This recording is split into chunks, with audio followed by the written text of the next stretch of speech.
আচ্ছা, এই কলকাতা শহরে হচ্ছে কি বলুন তো? বড় বড় নেতা মন্ত্রীদের টার্গেট করে খুন করা হচ্ছে, আর খুনির গলায় সাদা কাগজে লিখে রাখা হচ্ছে, আমি শহরের জঙ্গল পরিষ্কার করার দায়িত্ব নিয়েছি, ইতি মানুষ খেকো। কে এই মানুষ খেকো, আর কেনই বা বড় বড় নেতা মন্ত্রীদের টার্গেট করা হচ্ছে? নমস্কার, আমি সমাপ্ত। আপনারা শুনছেন মৈত্র স্টোরি। আজকের নিবেদন মানুষ খেকো, কলমে ইরফান মোল্লা। তাহলে আর দেরি করছি না বন্ধুরা, আজকের গল্প শুরু করছি। শহর কলকাতা, জনবহুল, কর্মব্যস্ত, অগোছালো শহরের প্রতিদিনের জীবন। সবকিছু যেন যথারীতি চলছে। তবে শহরের বুকে অন্ধকারের মেঘ জমতে শুরু করেছে। দেশের শীর্ষ নেতাদের উপর মৃত্যুর ছায়া ঘনিয়ে আসছে। মধ্যরাত, বড় এক মন্ত্রীর বাড়ির সামনে হঠাৎ চিৎকার শোনা যায়। নিরাপত্তা রক্ষীরা ছুটেও আসে। মন্ত্রীর দেহ পড়ে আছে বাগানে, মৃত। তার গলায় একটি সাদা কাগজ ঝুলছে, তাতে লেখা আছে, আমি দেশের আবর্জনা পরিষ্কারের দায়িত্ব নিয়েছি, ইতি মানুষ খেকো। পুলিশের বিশেষ তদন্তকারী দল দ্রুত ঘটনাস্থলে পৌঁছায়। কমিশনার বিজয় রায় নিজে এসে দাঁড়ান। ঘটনার গুরুত্ব তাকে অস্থির করে তুলেছে। এটা কোনো সাধারণ খুন না, রাজনৈতিক প্রভাব থাকতেই পারে। তিনি মৃদু কণ্ঠে বললেন, তদন্তকারীরা সিসিটিভি ফুটেজ ঘেঁটে কোনো সঠিক তথ্য পায় না। একমাত্র ক্লু সেই বার্তা, বিপদ সংকেত হিসেবে হাজির। তবে পুলিশের মনে হয় যেন খুনি তাদের সামনে কোনো ইঙ্গিত রেখে যাচ্ছে, যা তারা ধরতে পারছে না। এটা কি কোনো প্রতিশোধ, নাকি কোনো বৃহত্তর ষড়যন্ত্র? এই ঘটনার কিছুদিনের মধ্যে আরও দুটি মন্ত্রীকে একইভাবে হত্যা করা হয়। এবারও সেই বার্তা, আমি দেশের আবর্জনা পরিষ্কারের দায়িত্ব নিয়েছি, ইতি মানুষ খেকো। খুনির পরিকল্পনা সুদূর প্রসারী, নিখুঁত এবং ভয়ানক। প্রথম দুটি খুনের পরেও পুলিশ কোনো স্পষ্ট সূত্র খুঁজে পায় না। প্রতিটি খুনের পর খুনির বার্তা একটি, আমি দেশের আবর্জনা পরিষ্কার করার দায়িত্ব নিয়েছি, ইতি মানুষ খেকো। তবে কে এই মানুষ খেকো? কি তার উদ্দেশ্য? সরকার ও পুলিশ প্রশ্নের উত্তর খুঁজছে, কিন্তু প্রতিবারই ব্যর্থ হচ্ছে। অন্যদিকে শহরের মানুষ আতঙ্কিত। মিডিয়া একের পর এক প্রশ্ন নিয়ে ঘিরে ধরছে। নেতাদের মৃত্যুর পর দেশ জুড়ে অসন্তোষের ঢেউ উঠেছে। সংবাদ মাধ্যমে হেডলাইন হচ্ছে, মানুষ খেকো, দেশের নেতাদের জীবনের বিপদ সংকেত। এই মানুষ খেকো কি শুধুই খুনি, নাকি দেশের মধ্যে লুকিয়ে থাকা অন্যায় আর দুর্নীতির বিরুদ্ধে রুখে দাঁড়ানোর এক ভয়ঙ্কর প্রতিচ্ছবি? পুলিশ যখন রহস্যের সমাধান করতে ব্যস্ত, খুনি তখন অদৃশ্য থেকে পরবর্তী শিকার ঠিক করছে। বিজয় রায় আর তার তদন্তকারী দল বসে আছে গভীর আলোচনায়। তিনটি খুন, তিনটি মন্ত্রী, এবং বারবার সেই একই বার্তা, আমি দেশের আবর্জনা পরিষ্কারের দায়িত্ব নিয়েছি, ইতি মানুষ খেকো। কিন্তু এদের মধ্যে একজনও সমাজের চোখে অপরাধী ছিল না। এরা সকলে সাধারণ মানুষের কাছে সৎ, দানশীল এবং প্রভাবশালী নেতা হিসেবেই পরিচিত। কিন্তু তবুও কেন তাদের ওই টার্গেট করা হচ্ছে? কলকাতার অন্যতম নামকরা পুলিশ ইন্সপেক্টর অনিমেষ গুহর মাথায় একটা প্রশ্ন ঘুরছে, এই খুনগুলো কেন করা হচ্ছে? তবে মানুষ খেকো যে একটা বিশেষ উদ্দেশ্য নিয়ে কাজ করছে তা কিন্তু একেবারে পরিষ্কার। কিন্তু সেই উদ্দেশ্যটা কি? কোনো ব্যক্তিগত প্রতিশোধ, নাকি বৃহত্তর কোনো বিচার? এই নিয়ে অনেক আলোচনা হয় পুলিশ ডিপার্টমেন্টের। মিটিংয়ে অনেক কথাই ওঠে। কেন খুনি এই সমস্ত করছে? আদেও এদের সাথে খুনির কোনো শত্রুতা ছিল কি না, নাকি খুনি মানসিক দিক থেকে ঠিক নয়, এমন নানা রকম কথা উঠে আসছে। কিন্তু কোনো সঠিক উদ্দেশ্য উঠে আসছে না। সব প্রশ্ন যেন এলোমেলো হয়ে পড়ে আছে। মিটিং শেষ হওয়ার পর কমিশনার বিজয় রায় অনিমেষ গুহর সাথে আলাদাভাবে কথা বলতে চায়। কমিশনার বিজয় রায় বলেন, দেখো, বুঝতেই তো পারছো ব্যাপারটা খুব জটিল। সকলেই আলাদা আলাদা গ্রুপ করা হয়েছে তাদের মতন করে তদন্ত করার জন্য। কিন্তু কিন্তু সব থেকে ভরসা আমার তোমার উপরেই। তুমি জানো গত বহু বছর ধরে অনেক জটিল কেস সমাধান করেছো, কিন্তু এটা খুব গুরুত্বপূর্ণ এবং এই ব্যাপারটা খুব জটিল বিষয়। এ নিয়ে আমিও মাথা ঘামিয়েছি, আমার অভিজ্ঞতাও কোনো সন্ধান পাচ্ছে না। তাও আশা রাখছি তুমি এবারেও হেরে যাবে না। ইন্সপেক্টর অনিমেষ গুহ বললেন, থ্যাংক ইউ স্যার। আমি আশা রাখছি আপনার আশীর্বাদে আমি এই কেস সলভ করব স্যার, সলভ করব। কমিশনার বিজয় রায় বললেন, শুধু আশা রাখলে হবে না অনিমেষ, আর আমার আশার কথা তুমি ছেড়েই দাও। আমার এই কেস নিয়ে সামান্যতম কোনো আশা নেই। ইনফ্যাক্ট আমার মনোভাব এটা বলছে এই কেসে যদি পিছিয়ে যাও তাহলে I am really sorry Animesh, really sorry. আমাকে আবার তাকে ডাকতে হবে, আবার তোমাদের দুজনকে একসাথে কাজ করতে হবে, বুঝতে পারছো? মাফ করবেন স্যার, মাফ করবেন। আপনি সবই জানেন, তাই এই ব্যাপারে আমি দুঃখিত। এটা সম্ভব না স্যার, কোনোভাবেই সম্ভব না। দেখো, সম্ভব অসম্ভব এটা ঈশ্বর নির্ধারিত করেন। চাপ বাড়লে আমরা বাধ্য। ভুলে যেও না, আমরা দেশের জন্য কাজ করছি। ব্যক্তিগত জীবন আমরা ওই ঘরে রেখে এসে এই মাটির জন্য, এই মাটিতে লড়াই করি। তাও দেখো, চালিয়ে যাও, নিজের গতি কতটা নিয়ে যেতে পারো, হয়তো কিছু করতে পারবে। বেস্ট অফ লাক, এগিয়ে যাও, এগিয়ে যাও। ইন্সপেক্টর অনিমেষ গুহ এবার কিছু বললেন না, চুপচাপ থেকে থ্যাংক ইউ স্যার এই বলে চলে গেলেন। যেতে যেতে তার মনে এক একটি প্রশ্ন ঘুরছিল, খুনি নিয়ে, সঙ্গে কমিশনারের কথাগুলো। সে বিশাল চাপে পড়ে গেল। তাকে এই কেসটার প্রতি আগের তুলনায় আরো বিশাল খাটতে হবে, আর বিশেষ করে সে যেন না আবার তার সাথে একসঙ্গে কাজ করে, এই কথাটাই বিশেষ করে তার মাথায় হানা দিচ্ছিল। এই সমস্ত ভাবতে ভাবতে অনিমেষ অফিস থেকে বেরিয়ে গেল। অনিমেষ ঘরের মধ্যে একবার এদিক একবার ওদিক করতে থাকে। এবার অনিমেষের মাথায় আরো বিশাল চাপ আসে। সে কোনো উত্তর খুঁজে পাচ্ছিল না। সে তার চেষ্টায় ক্রমাগত চালিয়ে যাচ্ছিল, কখনো সময় ঘরে, অফিসে, রাস্তায়, যেখানে যায় সেখানেই এই ব্যাপারে গভীরভাবে ভাবতে থাকে। কিন্তু কোনো না কোনোভাবে উদ্ধার করতে পারছিল না খুনির আসল কারণ কি এই মৃত্যুর পেছনে। একটিও ক্লু রেখে যায়নি মানুষ খেকো, শুধু একটি কাগজে লেখা বার্তা ছাড়া। কোনো সিরিয়াল কিলার অথবা এই সকল নেতা মন্ত্রীর প্রতি শত্রু থাকতে পারা কোনো পুরনো অপরাধী নয় তো? সেদিকের প্রতি চোখ রেখেও তাদের অপরাধীর ওই ডাটা ফাইল থেকে কিছু উঠেও আসে না। ফরেনসিক থেকে না আঘাতের কোনো চিহ্ন, না কোনো ক্ষতও খুঁজে পাচ্ছে।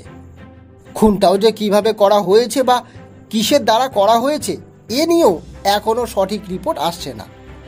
না লাশের শরীরে ওই বিষ পাওয়া গেছে, না তার গায়ে কোনো আঘাত, না তার গায়ে কোনো ক্ষত আছে, কিছুই নয়। এ নিয়েও ওই ফরেনসিকেও চাপ আসে যে ভালোভাবে খতিয়ে দেখতে ব্যাপারটা। তার সঙ্গে ইন্সপেক্টর অনিমেষ গুহের চাপ আসে উপর মহল থেকে। খুনিকে তাড়াতাড়ি বের করে কেসটাকে ক্লোজ করতে হবে। একদিন হঠাৎ তার মাথায় একটি সূত্র এলো। সেটা নিয়ে সে বারবার আফসোস করে।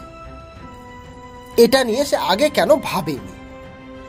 এই মন্ত্রীদের সামাজিক সুন্দর চরিত্রের দিকে দেখে মাথা থেকে বেরিয়ে গেছে এই ব্যাপারটা।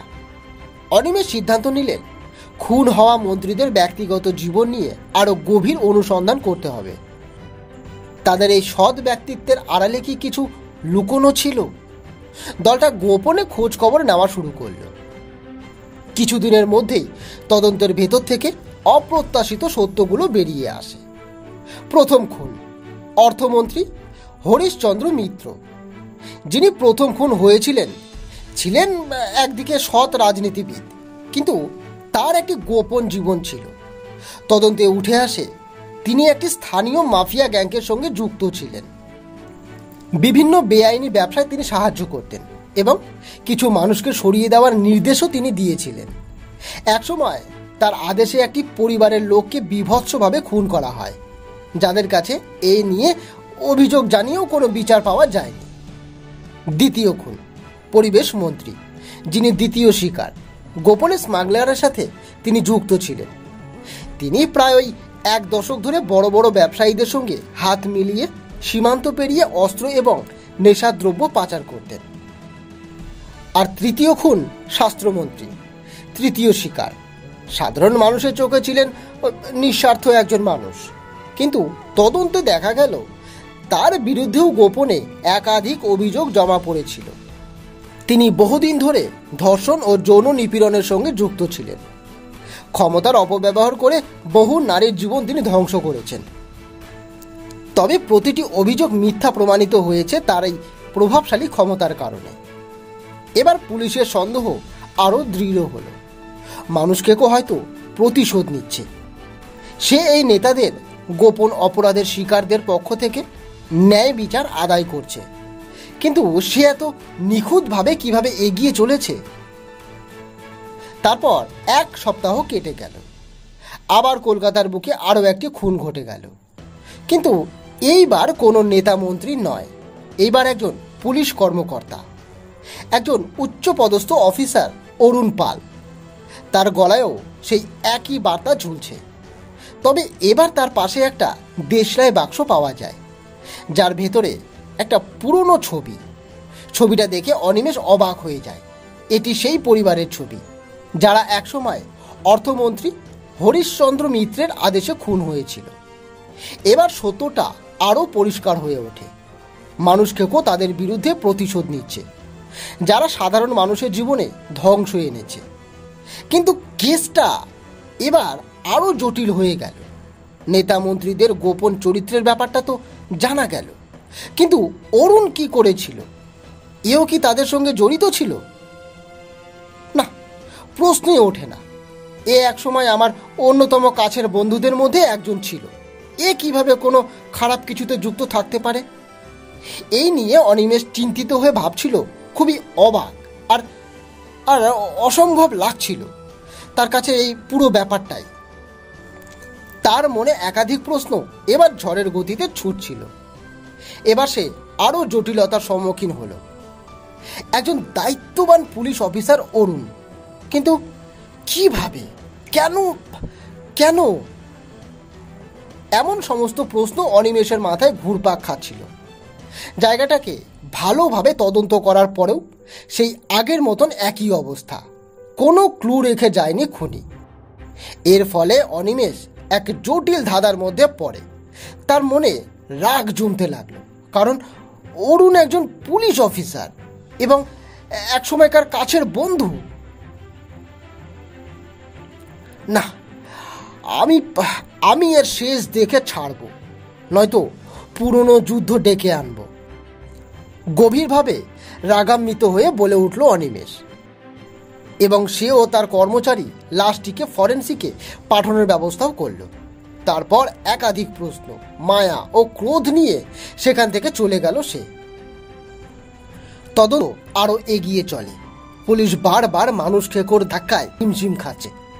নতুন নতুন ক্লু পাওয়া যাচ্ছে, কিন্তু তারা যেন সবসময় এক ধাপ পিছিয়েই রয়েছে। তবে এবার ভালোভাবে পুলিশ বুঝতে পারে প্রতিটি হত্যার শিকার যে পরিবারগুলোকে ধ্বংস করেছে, তাদের ক্ষতিগ্রস্ত পরিবারগুলোর দিকে মানুষকে খুব বিশেষ নজর দিচ্ছে। হঠাৎ ফরেন্সিক থেকে জরুরি কল আসে অনিমেষের কাছে। ডক্টর ফোনে কিছু জানালেন না, দ্রুত তার সাথে দেখা করতে বলে। অনিমেষ তৎক্ষণাৎ ডক্টরের সাথে দেখা করতে চলে যায়। ডক্টর জানান এটি খুবই আশ্চর্যজনক ঘটনা। এই ভিকটিমকে, অর্থাৎ ওই পুলিশ অফিসারটির শরীরের মধ্যে ইনল্যান্ড তাইপ্যান্ড সাপের অল্প সংখ্যক বিষ পাওয়া গেছে। এবার অনিমেষ বলল, কিন্তু এটা কিভাবে সম্ভব? ইনার শরীরে তো কোনো আঘাতের চিহ্ন দেখছি না। ডক্টর বললেন, হ্যাঁ, কারণ একে সাপটি কামড়ায়নি, বরং সাপের বিষ ঢোকানো হয়েছে। আর সাপের বিষটি হয়তো খাবারের মাধ্যমে বা কোনো কারণে তার শরীরের মধ্যে গেছে, কারণ ইঞ্জেকশন দেওয়ারও কোনো চিহ্ন নেই। আর এই বিষ তার শরীরে যাওয়ার কিছুক্ষণ পর এই বিষ তার কাজ করতে শুরু করেছে, তারপরেই তার মৃত্যু হয়েছে। এবার অনিমেষ বলল, ও আচ্ছা, তো এই ব্যাপার। আচ্ছা, তবে তবে খুনি এমনভাবে মারার ফলে নিজেকে প্রকাশ করছে কেন? খুনি তো খুন করে চুপচাপ সরে যেতেই পারে। কি ব্যাপার থাকতে পারে এর মধ্যে, বলুন তো? অনিমেষ কিছুক্ষণ ভাবতে ভাবতে তারপর ডক্টরকে বলে, আচ্ছা, এই ইনল্যান্ড টাইফেন তো ভারতে পাওয়া খুবই অসম্ভব ব্যাপার। তবে এটিকে কি কেউ বাইরে থেকে এনেছে বলে আপনার মনে হয়? আর এই বাকি মৃত্যুগুলো যদি এমনভাবে হয়ে থাকে তো বিষ পাওয়া গেল না কেন? এটাই তো আশ্চর্য ব্যাপার, কারণ এর শরীরে এত অল্প সংখ্যক বিষ পাওয়া গেছে, যার ফলে এর মৃত্যু অতটাও সম্ভব নয়। অর্থাৎ এই অল্প সংখ্যক বিষের ফলে মৃত্যু শতাংশ বহু গুণ কম। আর ইনল্যান্ড টাইফেন শিকারীকে আঘাত করার সময় এত অল্প সংখ্যক বিষ বের করে না। এরা প্রায় ওই 110 মিলিগ্রাম বিষ বের করে থাকে। প্রায় 100টি মানুষ মারার ক্ষমতা থাকে এদের মধ্যে, কিন্তু এর শরীর থেকে আমি মাত্র ওই 0.2 মিলিগ্রাম বিষ পেয়েছি। এটাই আমার কাছে আশ্চর্য ব্যাপার লাগছে। আশ্চর্য ব্যাপার, খুনি যদি বিষকে এর শরীরের মধ্যে দেয় তবে সেই পরিমাণেরই বিষ থাকা দরকার, আর এর ফলে মৃত্যুর ঝুঁকিটাও তো কম। এবার বেশ গভীর চিন্তায় পড়ে গেল অনিমেষ। কোনো কারণ বুঝে উঠতে পারছে না। কিছুক্ষণ চিন্তা করতে করতে সে ডক্টরের কাছে সমস্ত তথ্য সংগ্রহ করে চলে গেল সেখান থেকে। অফিসে এসে বেশ কিছুক্ষণ ভাবনা চিন্তায় ডুবে রইল, তথ্যগুলো ভালোভাবে খতিয়ে দেখতে লাগলো। বাকি কর্মচারীদেরও আরো ভালোভাবে দেখতে বলল। অনিমেষ কিছুতেই উদ্ধার করতে পারছে না সূত্রটা। সেই সাপটির সম্পর্কেও ভালোভাবে রিসার্চ করলো ইন্টারনেটে। তবুও তার মনে একটি কিন্তু রয়ে যাচ্ছে। আর এদিকে মানুষ কেকো আরো একটি মার্ডারের প্ল্যান করছে। অন্ধকার ঘর, শুধু একটি ছোট্ট ডিম আলো জ্বলছে ঘরের মাঝখানে। বড়ই অদ্ভুত ঘরটা। চারদিকে দেওয়ালে দেওয়ালে, এমনকি ঘরের পাশের ঘরের দরজাতে জেলের গেটের মতন নকশা করা। আর একপাশে ইনল্যান্ড টাইফেনের একটি কাঁচের বাসাতে তাকে রাখা হয়েছে। কিছুক্ষণ পর মানুষ খেকো এলো হাতে একটি কাঁচের শিশি নিয়ে। সাপের সামনে এসে কিছুক্ষণ বসে ভাবল। সাপটির দিকে তাকিয়ে তারপর শিশিতে সাপের বিষটি সংগ্রহ করল। ধন্যবাদ টাইফেন স্যার, এই বলে আরেকটি শিকার করার জন্য তার আসল রূপটিতে গেল সে। খবরের পেপারটি নিয়ে আরও একজনের ছবিতে সাপের চিহ্ন এঁকে দেয়। ওপরে ভালো প্রস্তুতি নেওয়া শুরু করুন মশাই, এই বলে সে তৈরি হয়ে বেরিয়ে পড়ল তার আরেকটি শিকারের জন্য সে। আর এদিকে আমাদের অনিমেষের মাথায় কিছু বয়ে গেল। অনিমেষ ভাবতে ভাবতে হঠাৎ ডক্টরকে ফোন করে বলে, হ্যালো হ্যালো হ্যালো ডক্টরবাবু, আচ্ছা বলছি, বিষ শরীরে প্রবেশ করিয়ে আবার এই বিষ কি বের করা সম্ভব? এবার ডক্টরবাবু বললেন, সম্ভব হতেই পারে, তবে কঠিন ব্যাপার আছে কিন্তু। ব্যাস, বুঝতে পেরেছি, এবার ব্যাপারটা আমি বুঝতে পেরেছি। আসলে ও হয়তো বিষ দিচ্ছে বা কোনোভাবে খাওয়াচ্ছে, আর সেখান থেকে সে বিষটি আবার বের করে নিয়ে চলে যাচ্ছে। আর এ ব্যাপারে সে খুব দক্ষ নিশ্চয়ই থাকবে, কারণ এটা কোনো সাধারণ মানুষ করতে পারে না। ডক্টর বললেন, সেটা না হয় বুঝলাম, তবে কোনো খাবার থেকে তো বিষ উদ্ধার হলো না। ডক্টরবাবু, কারণ ও তার নিজের পাত্র থেকে হয়তো বিষ পান করাচ্ছে, আর সেটি সে সঙ্গে নিয়ে যাচ্ছে, তার সঙ্গে বিষটাকেও সে নিয়ে যাচ্ছে। সেই কারণেই হয়তো বাকি কারোর মধ্যে বিষ পাওয়া যায়নি, আর এটা থেকেও বের করতে গিয়ে হয়তো কিছু রয়ে গেছে, বুঝলেন? এবার ডাক্তারবাবু বললেন, ঠিকই বলেছ, সম্ভব আছে। অনিমেষ বলল, ব্যাস, লেগে পড়তে হবে এবার আসল কাজে। এবার হয়তো মানুষকে আমার হাতের নাগালে। এই বলে অনিমেষ ফোনটা রেখে তার ফাঁদ তৈরি করতে শুরু করলো। এসবের মাঝে পরদিন আরও একটি খুন হয়ে যায়। তবে এবারে একটি ব্যবসায়ী, খুবই সম্মানিক ও উচ্চ পদের ব্যবসায়ী। এ ব্যবসায়ীও একজন রাজনীতিবিদের কাছের লোক এবং গোপনে বহু মানুষের ক্ষতি করেছিল। অনিমেষ ক্রাইম সিনে গিয়ে যা দেখেছিল তাতেও বুঝতে পেরেছে মানুষ খেকো ওদের উপর নজর রেখেছে আর চ্যালেঞ্জ করছে, কারণ সেখানে একইভাবে হত্যা করা হয়েছিল এই লোকটিকে। আর সেখানে একটা চিঠিতে লেখা ছিল, বিষের অল্প পরিমাণটুকু ইচ্ছে করে রেখে গেছি, ধরতে পারলেন না, ধরতে পারলে ধরে দেখান। তদন্তকারীরা বুঝতে পারে মানুষ খেকো এক সময়ের নিঃস্ব ও ক্ষমতাহীন মানুষদের ন্যায় বিচার আনার জন্যই কাজ করছে। অনিমেষ এবার তৈরি হয়ে যায় তার আসল কাজ শুরু করার জন্য, তার আসল রূপ আনার জন্য। তবুও এ সমস্ত কিছুর মাঝে মানুষ খেকোর আসল পরিচয় এখনো অজানা থেকে যায়। একদিন পুলিশ অনেক বড় একটি ক্লু হাতে পায় এবং ধাওয়া করে তাকে। মানুষ খেকো যখন পরের খুনটা করতে যায়, সেখানেই ছিল অনিমেষের ফাঁদ। অনিমেষের অনুমান ঠিক ছিল এর পরের খুনটা কোথায় হতে চলেছিল। মানুষ খেকো চুপচাপ তার রূপ বদল করে সেখানে ঢুকেছিল।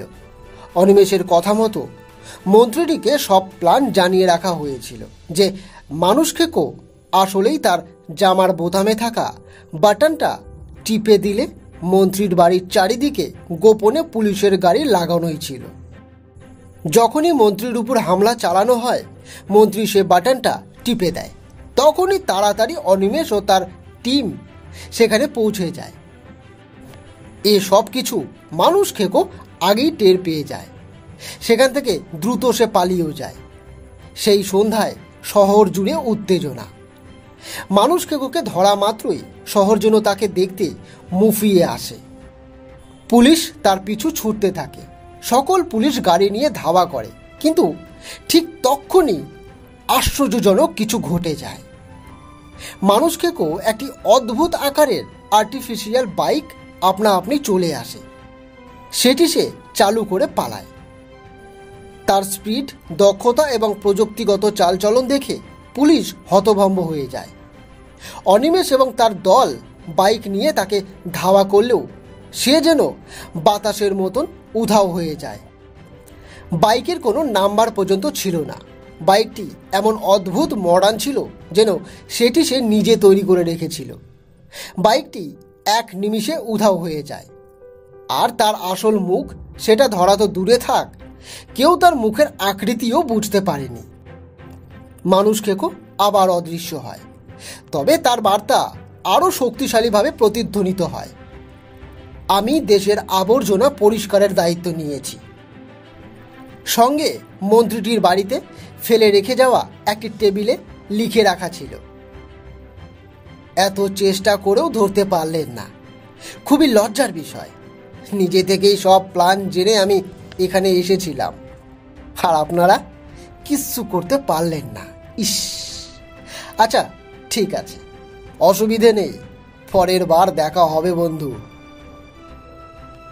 অনিমেষ এটি পড়া মাত্রই ওর রাগ যেন আকাশচুম্বী হয়ে যায়।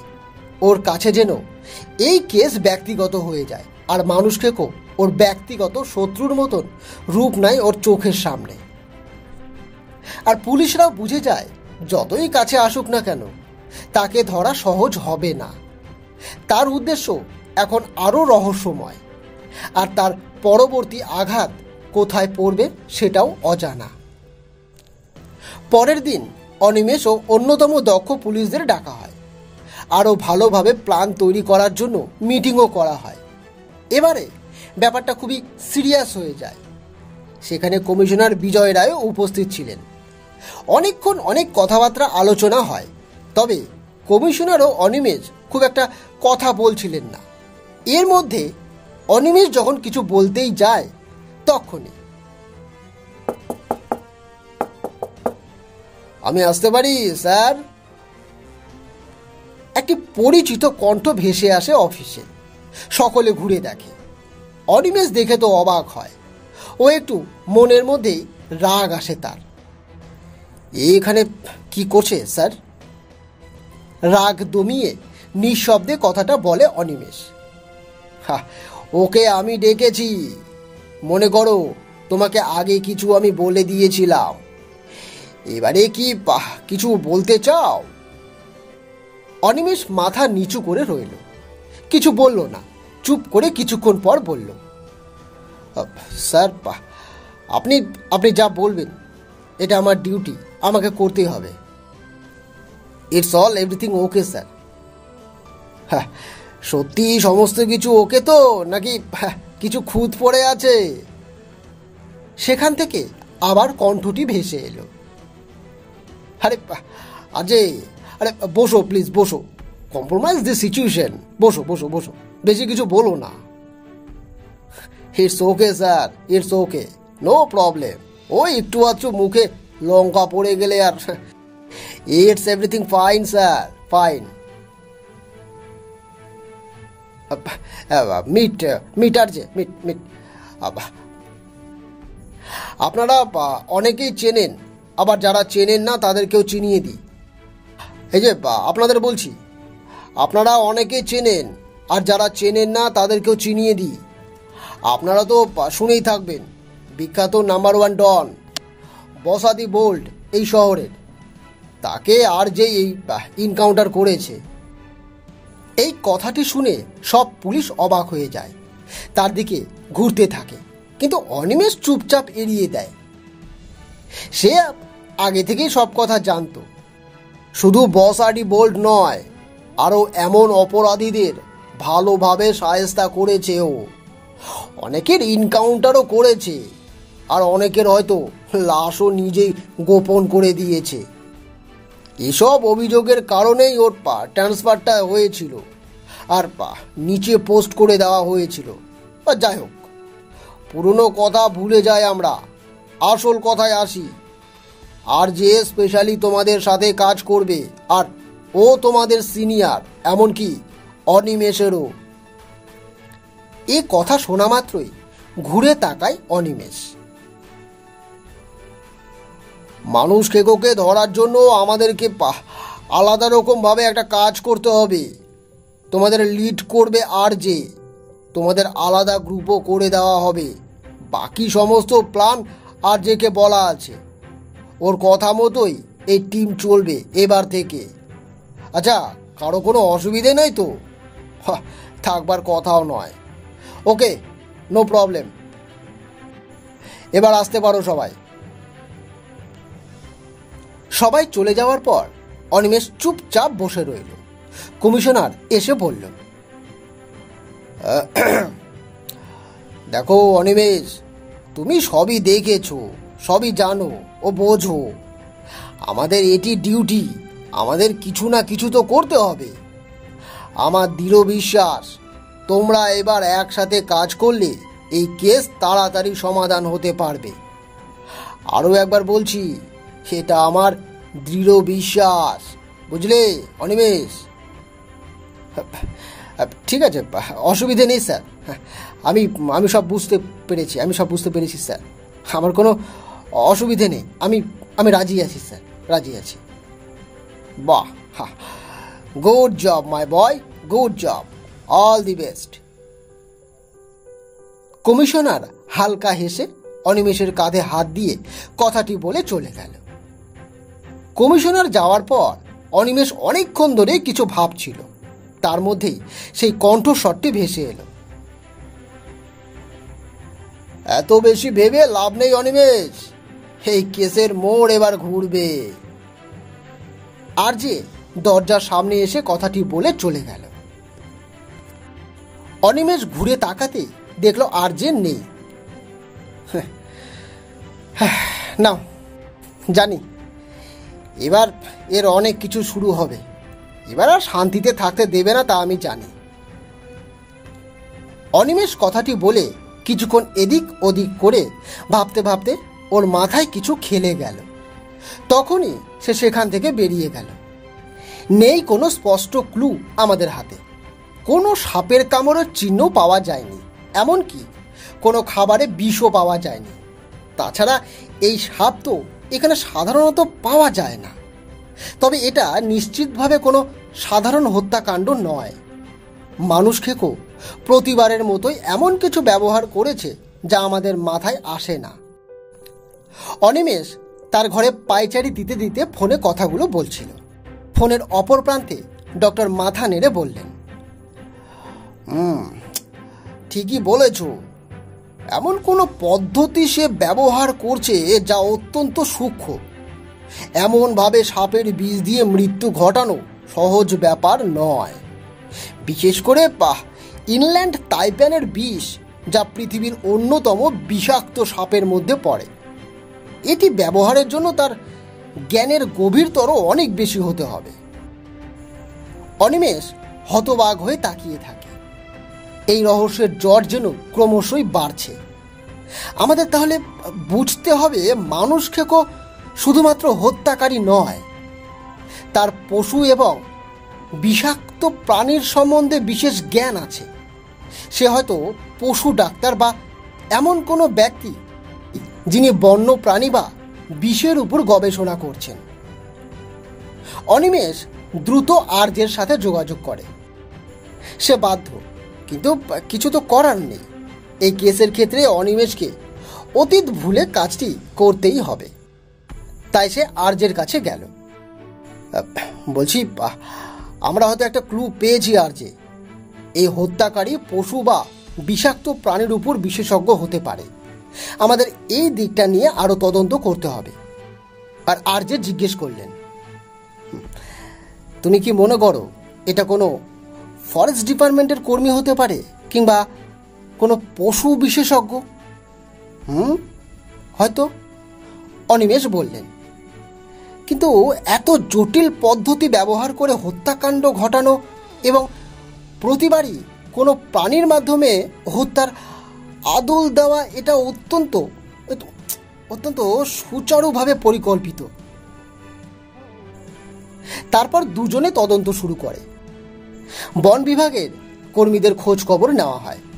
পশু বিজ্ঞানীদের তালিকাও তৈরি করা হয়। পশু হাসপাতাল এবং বৈজ্ঞানিক গবেষণা কেন্দ্রগুলোতে অনুসন্ধান করা, কিন্তু মানুষ খেকো যেন ধরা পড়ছেই না। এদিকে পরপর আরও 4টি হত্যাকাণ্ড ঘটে। তবে এবারে কোনো মন্ত্রী বা ব্যবসায়ী নয়। এরা 4 জনেরই একে অপরের পরিচিত একটি সামান্য পিয়ন। তারা সকলেই পূর্বের মন্ত্রীগুলোর পিয়ন। কিন্তু পিয়নই বা কেন? এরা কি দোষ করেছিল? এদের নিয়েও ভালোভাবে তদন্ত চলতে থাকে। প্রতিবারই হত্যার কৌশল ভিন্ন হতে থাকে, কিন্তু প্রাণীর আদল স্পষ্ট। এই ভাল্লুকের ধরন করে খুনগুলো করা হয় যেমন একটি ভাল্লুক কোনো প্রাণীকে আঘাত করে, তার অঙ্গ প্রত্যঙ্গগুলো ছিঁড়ে ছিঁড়ে খায়, ঠিক তেমনই ভিকটিমের দেহ পড়ে আছে। যেন দেখে মনে হয় নিছক মৃত্যুটি এই প্রাণীর দ্বারাই করা হয়েছে। কিন্তু পোস্টমর্টমে একেবারে সুস্পষ্ট যে কোনো ভাল্লুকের সালাইভার টেস্টে পাওয়া যায়নি।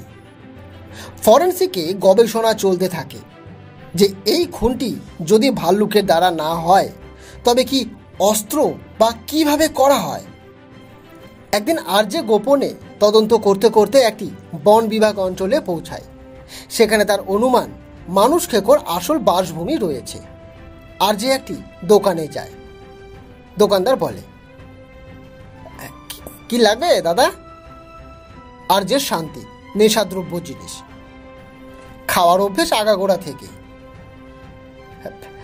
শান্তি তো নেই দাদা, অন্য কিছু দেব? দোকানদার বললেন। আর যে তার কলার ধরে বলে, বললাম না শান্তি লাগবে মানে শান্তি লাগবে। লোকটি একটু ভয়ে ভয়ে বলে, আপনি আপনি এমন অসভ্যতামি করছেন কেন? বলছি তো আমার দোকানে শান্তি নেই। শান্তি নেই তাই না? হ্যাঁ, শান্তি নেই। আর যে কথাটি বলে দোকানে ঢুকে তার ক্যাশ বাক্সের তলা থেকে কিছু বের করে। আর যে কিছু গাঁজার দ্রব্য ভরা প্যাকেট পায়। এগুলো কি? এগুলো কি তাহলে? এগুলো এগুলো আমি জানি না কিভাবে এলো স্যার, কিন্তু আপনি কে? আপনি কে? আমি তোর মামা। এবার বল, এসব কি চলছে? বেআইনিভাবে লুকিয়ে এসব বিক্রি করছিস? লোকটিকে জেরা করতে করতে হঠাৎ আর যে চোখ পড়ল এক ধরনের অদ্ভুত আর্টিফিশিয়াল বাইকে। সে বাইক চালকটিকে দাঁড়াতে বলে, কিন্তু লোকটি কোনো উত্তর না দিয়ে দ্রুত গাড়িটা স্টার্ট করে। তখনই আর যে সন্দেহ হয়। সে ভাবে এটাই হয়তো সে মানুষ খেকো। এই, পরের বার শান্তি রাখবি। আর যে দোকানিটিকে কথাটি বলে দ্রুত নিজের বাইক স্টার্ট করে মানুষটাকে ধাওয়া করে। বাইকে চড়ে সে পালিয়ে যেতে চেষ্টা করে, কিন্তু আর যে পিছু ছাড়ে না। দ্রুততার সঙ্গে আর যে তাকে লক্ষ্য করে গুলি চালায়।